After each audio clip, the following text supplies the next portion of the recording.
Cadal presenta Cuarto de Hora, tu programa semanal especializado en realidad latinoamericana e internacional, conducido por Jorge Elías.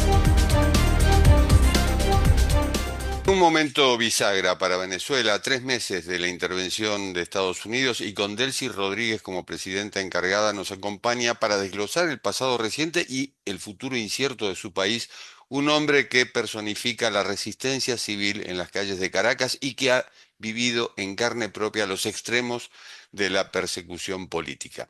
Carlos Julio Rojas, coordinador del Frente Norte de Caracas, recientemente recuperó la libertad tras casi 2 años de encierro arbitrario. Su historia es la de miles, pero su voz se convirtió en un símbolo global. Cuando estando tras las rejas fue reconocido con el premio Graciela Fernández Meijide de 2025, otorgado por Cadal por su defensa inquebrantable de los derechos humanos. Su activismo como periodista y sobre todo como un vecino que nunca dejó de alzar la voz por su comunidad lo convirtió en un blanco constante del aparato estatal. Antes de su última detención había pasado por las celdas militares de Ramo Verde en 2017 acusado de rebelión tras participar en las protestas sociales de aquel año. En abril de 2024 fue secuestrado por agentes del SEBIN mientras caminaba por su parroquia, Candelaria. Se lo vinculó falsamente con un plan de magnicidio, acusación que lo mantuvo 638 días en el helicoide, el centro de torturas y de detención política más emblemático del continente. Carlos, llevamos 3 meses de intervención de Estados Unidos, vemos a Delcy Rodríguez como presidenta encargada. Desde tu perspectiva, como alguien que estuvo en las entrañas del sistema represivo, ¿estamos ante un cambio real o es una mutación estética del mismo poder que te encarceló? Sí, te lo puedo decir que hoy, luego de lo ocurrido el 3 de enero, quiero ratificar algo.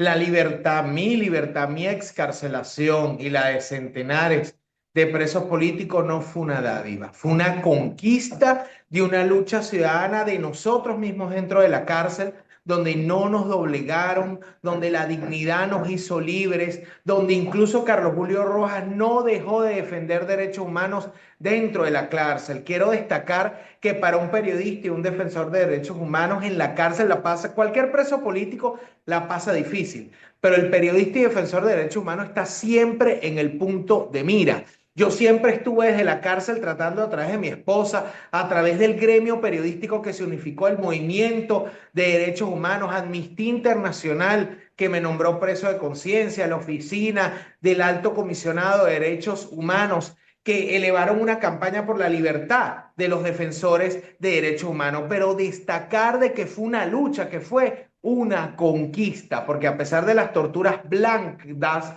que son muchas veces más difíciles que te caigan a golpe, periodos de aislamiento larguísimos, tigritos, celdas de aislamiento, nosotros seguimos firmes. Y con respecto a tu pregunta, te debo decir, Jorge, ahorita estamos con una dictadura interina, porque luego de lo que ocurrió el 3 de enero, que nosotros queríamos una resolución pacífica, donde queremos recordar cómo el 28 de julio fue una abrumadora mayoría que se expresó y se impuso una dictadura a través de una represión con más de 3.000 presos políticos, con 23 personas, que eso pocas veces lo mencionan, que fueron asesinadas el 29 y 30 de julio, que en su gran mayoría vienen procedentes de los barrios populares. Te digo, Jorge, las protestas llegaron a las puertas de Miraflores y fueron repelidas por armas de fuego por parte de colectivos armados. Entonces hoy vemos que se habla de un momentum político, pero la realidad es que en mi caso yo no tengo libertad plena. Se habla de una ley de amnistía donde existe una discrecionalidad perversa. Yo hoy estoy con una espada de Damocles.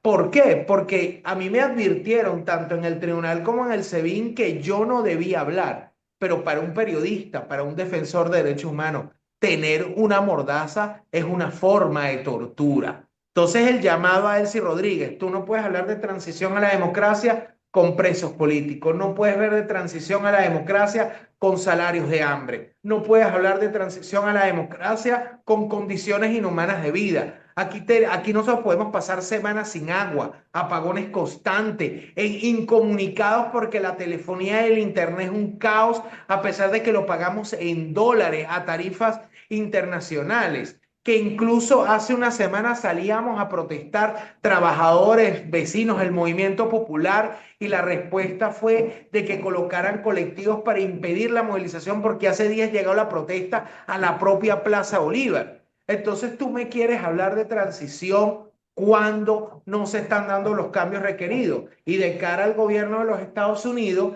el llamado es, entendemos la prioridad de hablar de la recuperación económica, pero lo digo desde el corazón como expreso político. Nunca puedes colocar el tema económico por encima de la libertad, por encima de la democracia y por encima de los derechos humanos. Por eso, aquí necesitamos elecciones libres. Aquí necesitamos que la Asamblea Nacional sea la expresión de la pluralidad del pensamiento. Aquí nadie habla de venganza. La expresión de todos los ideales en un parlamento donde los diputados sean la voz de los que no tienen voz. Una elección presidencial para tener un gobierno que sea electo por la gente, con autonomía, con el ciudadano siendo el protagonista del cambio. Porque de verdad, Jorge, las protestas han sido enormes. La expresión del 28 de julio, yo mismo estuve preso en el 2017 y la rebelión popular que se dio en el 2017 vino en los sectores populares. ¿Por qué? Porque se conectó el dolor y la rabia que siente el ciudadano por sus condiciones de vida, porque hoy los presos políticos, todo el mundo tiene un familiar preso político, con el deseo de libertad, con el deseo de democracia. Yo espero una transición, pero lo que se está reflejando en la actitud de Delcy Rodríguez, de Jorge Rodríguez, es un continuismo, un gobierno interino donde reciclan figuras. Te pongo un ejemplo. El nuevo ministro de la Defensa era el director del SEBIN, González López. Incluso era el ministro del Interior cuando asesinaron a un gran dirigente estudiantil, que era mi hermano del alma, Conan Quintana, fruto de la inseguridad. Y él mismo se burlaba colocando música cuando el pueblo de Caracas protestaba en las puertas. Es decir, un reciclaje donde realmente por eso invitamos a la comunidad internacional para que se constituya una comisión de la verdad, ver guías incluso con ustedes que vivieron una dictadura en Argentina y vivieron un proceso de transición a la democracia. Chile, España, que vieron, y por eso te hablo, de ser dictaduras de izquierda o dictaduras de derecha, son dictaduras porque violan los derechos humanos y el perjudicado es el ciudadano. Ujú. Pasaste por el Helicoide, un lugar que muchos describen como un agujero negro de los derechos, sobre todo de los derechos humanos. ¿Cómo lograste mantener la cordura y la convicción política cuando las paredes están diseñadas precisamente para quebrar el espíritu de cualquiera? Ellos lo que buscan es doblegar, buscan quebrar. Hay dos formas de vivir la cárcel, Jorge. Una es estoico, la respeto, y otra es usar la rebeldía y poner tus ideales por encima, principios, valores e ideales, y defender derechos humanos dentro de la cárcel. Cuando un compañero está enfermo, levantar la voz, luchar para que te llegue al médico, simplemente luchar para poder ver el sol. Yo llegué a pasar incluso en un momento casi 3 meses que no vi el sol. Y por eso hay una frase de vida para mí que es: no me doblegaron y la dignidad fue la que me hizo libre. Mantenerme con dignidad, porque incluso me podían tener encerrado en un tigrito entre ratas, pero igual Carlos Julio era libre porque la mente nunca me la lograron quebrar. Hay compañeros incluso que buscaban confraternidad con los custodios. Yo les decía, ellos son parte de la dictadura, son parte del sistema, son nuestros represores y nosotros tenemos que mantener la dignidad, porque un preso político cumple una labor fundamental que dentro de la cárcel es mantenerte firme, no doblegarte, mientras que afuera está tu familiar que muchas veces está tan preso como tú, como es el caso de mi esposa, que levantó la voz por mí, incluso y por mucho, que estaban en la celda, en las mazmorras de la dictadura.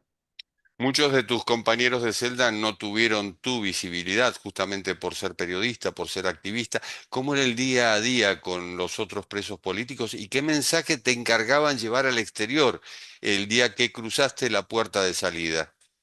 Sí, yo recuerdo el día que conquisté mi libertad, yo le dije a mis compañeros la necesidad de no doblegarnos, de no quebrarnos, que si yo que estuve castigado en periodos largos de tiempo, que siempre estuve en el punto de mira, logré mi libertad, la única forma de lograr la libertad es levantando la voz, porque un preso político que no se visibiliza es un preso que no existe. ¿Por qué? Porque es la única forma en la que tú puedes conquistar la libertad. Aún quedan muchos presos políticos, quedan más de 500 presos políticos en Venezuela. Y por eso es que te hablaba conectando con lo que hablábamos al principio, que no puedes hablar de una transición democrática con presos políticos, con gente que esté en condiciones inhumanas. A mí, y lo debo decir, recibí fue torturas blancas.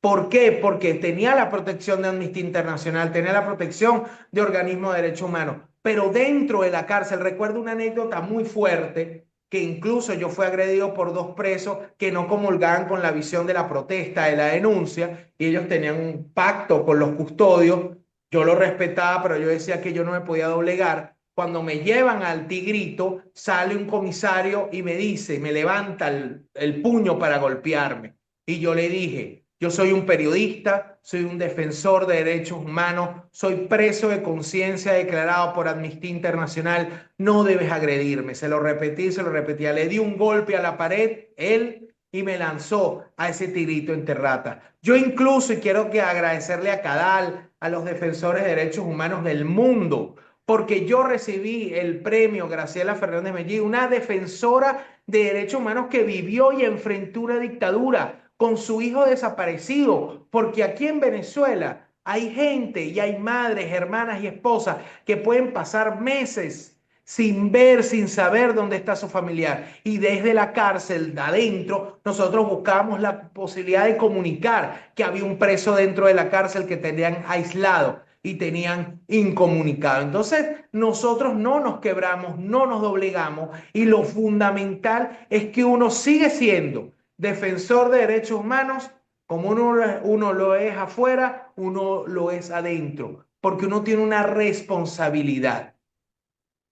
Tu premio de Cadal justamente reconoce la labor periodística en contextos autoritarios. ¿Cómo se hace periodismo hoy en Venezuela sin terminar nuevamente en una patrulla del SEBIN? Tú estás en riesgo. Yo hoy te estoy hablando a ti, Jorge Elías, con el riesgo de una nueva detención. Hace días yo tengo los alrededores de mi residencia con funcionarios policiales antimotines desde que se hizo la protesta en la Plaza Bolívar. Existe hostigamiento, existe amenaza. Hoy los periodistas utilizamos son las redes sociales que muchas veces están bloqueadas porque aquí hay una censura, una hegemonía comunicacional. Pero nosotros tenemos una responsabilidad, ser la voz de los que no tienen voz. Cuando alguien no tiene luz, cuando alguien no tiene agua, necesita visibilizarlo porque es la única forma de que le restituyan ese derecho humano. Aquí en Venezuela, mientras tú veías a la presidenta encargada, entre comillas, haciendo proselitismo en una iglesia, veías a gente comiendo de la basura en los alrededores. Eso no es ficción, eso está ocurriendo en Venezuela. Por eso es que te hablaba, se necesita libertad, se necesita democracia, se necesitan de reconocer los derechos humanos que están violados constantemente. Ese es el mensaje. Y ojo, y se lo digo a Delcy Rodríguez y a Jorge Rodríguez desde la acera de alguien que vivió la prisión política. Su papá vivió la prisión política, fue torturado injustamente. Es un mártir y es una realidad, pero tú no puedes repetir y ser cómplice por omisión y por acción de violaciones de derechos humanos. A nosotros se nos murió Alfredito Díaz de un paro cardíaco dentro del helicoide y nos duele y él debió ser atendido, debió tener un cardiólogo. Ha muerto gente tras el caso de Fernando Albán. Es decir, esto ha sido un gobierno autoritario dantesco donde los periodistas estamos en el punto de mira. casi 30 periodistas presos entre el 24 y el 26. Todavía quedamos 14 con medidas cautelares. Yo he estado preso, Jorge, en 5 oportunidades, 3 con procedimiento judicial. Tú comentabas que estuve preso en Ramo Verde, convirtiéndome en el primer periodista venezolano preso en cárcel militar, simplemente por usar la herramienta del periodismo al servicio de los derechos humanos. Y el miedo, supongo, no desaparece de un día para el otro. Hoy que estás afuera, ¿qué te transmiten tus colegas, nuestros colegas? ¿Sienten que ahora pueden investigar los manejos de este gobierno encargado o persiste el temor a las represalias? Persiste el temor, porque Jorge Rodríguez hablaba de que que respeta la prensa libre, pero siguen los bloqueos de los portales, siguen las amenazas contra los periodistas, siguen periodistas con medidas cautelares, existe miedo. Cuando tú estás en una manifestación rodeado de funcionarios policiales, que ves a los colectivos campantes, que colectivos, para entender, son grupos armados aquí en Venezuela auspiciados por el gobierno nacional, e incluso muchos de estos colectivos hoy ocupan puestos en el alto gobierno. Es decir, hoy hacer periodismo en Venezuela es equivalente a hacer un periodismo de guerra, donde puedes terminar tras las rejas por publicar un artículo, por publicar un tuit o hacer una investigación. Hoy sigue la puerta, porque a pesar de que recientemente entraron los medios después de hace muchos años al Palacio de Miraflores, yo les digo que publiquen los presupuestos de los ministerios, que permitan la Contraloría Ciudadana, porque de verdad el periodismo siempre va a ser contrapoder, es una realidad. Y mi labor como periodista, como defensor de derechos humanos y quizás en el futuro como parlamentario, es que tú no sigues a un Mesías, no sigues a ese líder autoritario, no, tú sigues principios, valores, ideales, y tu compromiso debe ser más allá de un partido político, debe ser con la ciudadanía que fue la que te eligió, porque el principio fundamental de un periodista y de un defensor de derechos humanos es ser la voz de los que no tienen voz. Carlos Julio Rojas no solo recuperó su libertad, recuperó su voz para recordarnos que incluso en los lugares más oscuros como el Helicoide, la solidaridad internacional y el periodismo valiente pueden abrir grietas en el muro. Gracias por acompañarnos, Carlos. Muchísimas gracias, y como siempre digo, no me doblegaron y la dignidad me hizo libre. Rendirse no es opción. Que así sea. Un abrazo. Esto ha sido Cuarto de Hora, el programa de Cadal TV que se retransmite por el canal E de Buenos Aires. Nos reencontramos en la próxima. Cuarto de Hora, tu programa sobre realidad latinoamericana e internacional, conducido por Jorge Elías, es una producción de Cadal, quien te invita a formar parte de nuestra comunidad global a favor de los derechos humanos y la solidaridad democrática internacional, donando a través de www.cadal.org. Brinda tu apoyo a favor de la causa de un mundo mejor sin dictaduras.